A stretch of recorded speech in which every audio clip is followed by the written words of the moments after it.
got a feeling. Tingle, that little nudge. Good thing I said nudge, because y'all would have sent me to the pharmacy, wouldn't you? Hey, Jen, they got a cream for that. I got a feeling. I can't explain it fully, I got an inkling of why I feel this way. But I have a feeling this morning as I woke up in advance of Monday Night Football, Packers hosting the Eagles at Lambeau Field. Gonna be a chilly one. I have a feeling Packers are going to win this thing. I have a feeling they're going to play well. I'm feeling optimistic about tonight's game. And, of course, you guys were like, one word. Good. Oh, I thought it was going to be why. No, yes, why? But, I don't need you to explain why. You said you just got a feeling. I do. I'm glad somebody's got a feeling of positivity around here. Wait, you think I'm the only one? Whoa. Oh. I picked them last Monday I figured, win. First of all, figured you'd forgotten about that. Second of all, No. Figured you probably had some, the works pizza over the weekend that changed your gut feeling. No. Did the Badgers kind of give you that inkling, Jen? I don't think so. I don't think you want to be following any sort of blueprint that the Badgers put out there on Saturday to win a game. I don't think that them beating Washington over the week. I had to think. I was like, who the hell did they beat? With their punter being their leading passer. Yeah. Hey, shout out to Homestead, though. Kid from Homestead. Yeah. We were like, all right, let's go, Sean. Nice work. Yes. And by the way, Homestead did win this weekend, so we are now in the semifinals for state. Level 4. And shout out to our friends over at Accutrans who are providing buses for the parents to get up to Neenah for this weekend's semifinal game. Going to be a little bit of a trek, a little bit of a hike, and our friends at Accutrans are helping us out with that. But I got a good feeling about tonight's game, and I was trying to nail down why. I got to be honest with you, some of it is just what we saw from Jordan Love the last time he was in a primetime spotlight. We're all thinking about the Steelers game, right? We all know about the stakes. We all know about the narrative surrounding that game. I have a feeling we're going to see that version of Jordan Love, even though he doesn't have Tucker Kraft. Yeah, I was about to say, not having Tucker Kraft. Tucker Kraft, if I recall correctly, that Sunday night game in Pittsburgh, I believe Tucker played a relatively large role. A little bit, about a half a cup. In some of the numbers that Jordan Love put up in It's that fair, game. totally fair. I think to me it's more about, I feel like this defense is going to come to play. That's what I'm seeing. I think it's more of we were embarrassed in front of the whole league. Everyone knew it. We lose at home, which doesn't happen, and they come out flying around like they did week 1 and 2. But a lot of things have to happen to go along with that. I mean, pure energy will not lead them to victory. There's things that they have to do because on paper, with the loss of Kraft, Philly's a better team. And they have been.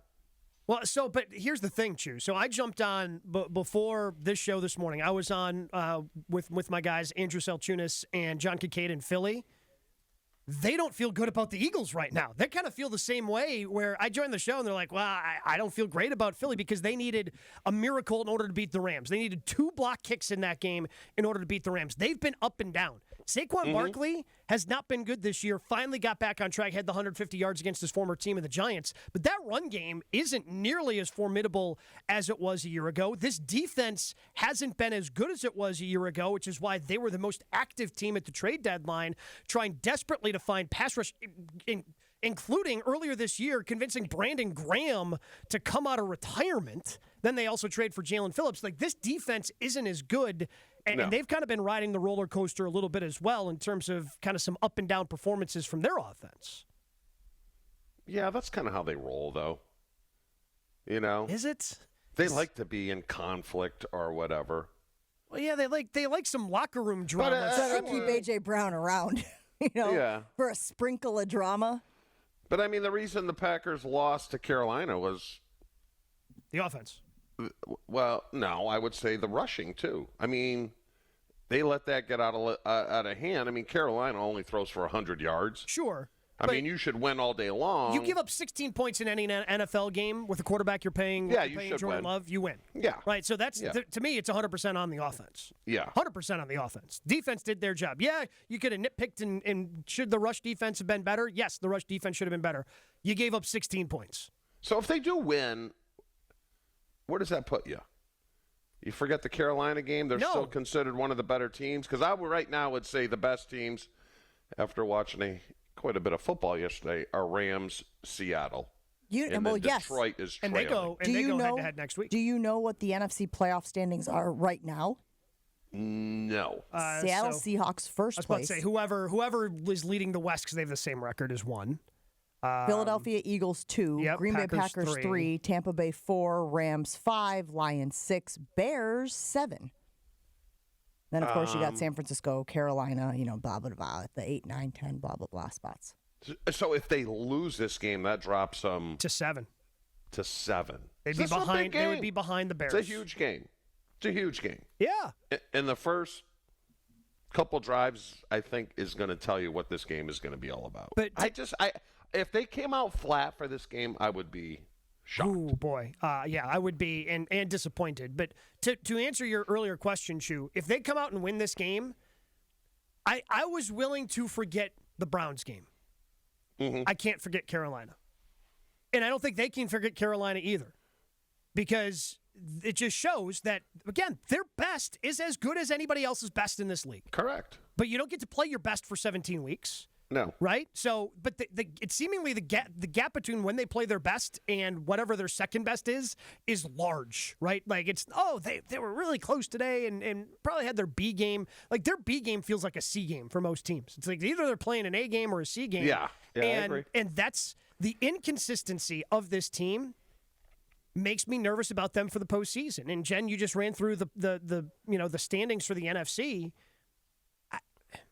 I don't think that this team can win 3 games in the playoffs, which is why they need to have an incredibly high seed. They need to potentially have the number 1 seed to do what they can do, because I can't trust them to put together 3 or 4 consecutive weeks against high-quality teams in the postseason. I don't know if there's a lot of teams you can trust to do that right now in the entire NFL, not just the NFC, because there's a lot of inconsistencies all over the place. Is that because of Tucker Kraft, though, or is it because this team isn't as good as you thought it could be?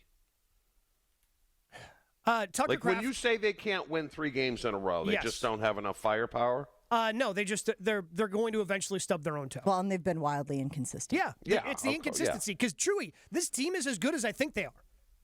They just don't play up to it. Yeah, I know. Right? You know what's going to be interesting is Musgrave's role. Yeah. Is LaFleur just going to plug him in and say, he's Kraft? He's Kraft. We got to roll with it. Or is he going to say, all right, 3rd and 8, let's go 4 wides? I mean, it's just a different skill set, and I think you have to, much like when again, this is the extreme example, right? When they went to Malik Willis last year and they had to pivot the entire offense, right? Because Malik's skill set is different than that of Jordan's, and they were able to pivot that and then even keep some of those things they did with Malik when Jordan came back and was healthy. It's the same thing to me with the tight end. You can't ask him to do the same things as Tucker Kraft because their skill sets are just completely different. They're 2 vastly different players who I think can't complement each other if they can never get through an entire season healthy together. But you can't ask him to do the same things that Tucker Kraft was doing. You can't flip it out to him in the flat and expect him to get the run after the catch. You just can't expect that. Yeah, so someone's going to have to make up the difference. Which is going to be scary because of Golden. I don't think Golden plays, number 1. He did not practice all week. I mean, it makes it kind of hard to go 4 wides. No? I mean, that's all you got. I mean, Heath, whatever you think of Heath, I'd almost rather have Musgrave on the field than Heath. Yeah, I mean, that's something you certainly could do. Kind of detach him from the line. It'd be like a 4-wide receiver look, but with the tight end on the field, detach him from the line, kind of line him up in the slot. Eagles have a good safety, but I think I read that they have questions at one of their cornerback spots. So that's going to be very active in the trade market. It's going to be one of the things that the Packers will be looking to exploit, obviously, tonight as they host the Eagles in Monday Night Football. But so desperate for corner that they decided to trade for Jair. Who what did they give up did for not him? Travel with the team. Did not even make the trip. They gave up a 6th-round pick to get Jair and a 7th-round pick. Why would they do that? Because they're desperate at corner. Really? Their two rookies from last year are really good, and then they've been playing Cooper DeJean in the slot. But that other outside corner they've had questions much like the Green Bay Packers too. Yeah. On that second outside cornerback spot. I think, Chewy, you make an excellent point about the emotions after a clunker of a game like the Panthers, who, by the way, not sure if anybody saw that, only scored 7 points this weekend in a loss to the New Orleans Saints. I texted you guys earlier this week when their defensive back was named Defensive Player of the Week. I was like, and it just keeps getting better. I do think that there will be a lot of pride. There will be a lot of we're not that team. Even though we're dealing with injuries, even though we have not been able to put together 3 phases of the game in a game, even though we have been wildly inconsistent, this is a talented team, the Green Bay Packers. And I feel like it shows up tonight. I feel like it shows up now. You know what else is going to show up tonight? The tush push. Tush push is going to show up tonight. Why, you ask? Well, to Gabe, because of all of the background and all of the storylines that have been surrounding the tush push since the offseason. Shout out Mark Murphy for being the guy who decided that he would step up. He would be the one that decided, hey, I'll take the slings and arrows. I'm retiring. What do I care? I will nominate that the tush push be banned. And obviously that didn't go through, which is a shame because I think it's going to go through next year. So this is really potentially the Eagles' last chance to run the tush push into oblivion against the Green Bay Packers. Joshy, what do we think the over-under is on tush pushes if you had to set the line tonight? 3.5. Oh, hammer the over. I think if they get What do you think? They're going to come out first play of the game? All right. I think line they up in might. 4 times right in a row. Well, just so you know, I think I saw Kyle Brandt from Good Morning Football who said that if there's anything that Nick Sirianni is, it's petty. He wouldn't be shocked if they lined up in tush-push formation for the first play of the game. Please do. 2nd and 9. I'll take it. I will take it. 2nd and 9. I'm begging. I dare you. I double dog dare you, Philly. Just give up on a drive is what you're saying? Yeah, just, hey, put yourself in 2nd and 9 to start the game. I'm pleading with you to do that. Anywhere inside, the 7-yard line, you might get 2 or 3 tush pushes. Just one Just after keep doing another it. after another. Because it seems like at times when you watch the Eagles this year, it's almost like they would, if it's 1st and 10, it almost seems like they would prefer to get 9 yards instead of 12. Like, I don't want to get another first down. I want to get 9 yards so I can run the tush. But that's the way it feels at times watching the Eagles this year, that they would rather be in 2nd and 3rd and short than actually get a first down with any other play. What concerns you more tonight, the O or the D? What Offense. concerns me more tonight? Offense. Let me think about that. It's a good question for you, Chew. What concerns you more tonight, the offense or the defense of the Green Bay Packers? I mean, the defense has really only had the one stinker against Dallas. The defense has not been an issue. I mean, against Cleveland, yes, sure. Late in the game, could they have gotten a stop to say, they gave up 13 points. Gave up 16 points to the Carolina Panthers. To me, it's the offense because you're without Tucker Kraft. Zach Thomas questionable, probably without Matthew Golden. Wicks is back, likely. He's listed as questionable. So even if he is back, how much are you going to use him when it's cold and you've been dealing with a calf injury? Yeah, Zach Tom would not be good. I would say I would rather have Zach Tom play than Matthew Golden. I would agree. 800-990-3776. What concerns you more tonight against the Eagles? Is it the offense or the defense? I actually think I might go the other way, and I will explain to you why right after this. Hey guys, it's Jen from Jen, Gabe, and Chewy. Thanks for watching our clip. I'm sure it was super informative and educational. I'm just kidding. I love those knuckleheads, and we do it live every Monday through Friday from 7 to 9 a.m. on 94.5 ESPN Milwaukee. Make sure that you like and subscribe and hit that notification bell so that you get informed anytime we drop new content.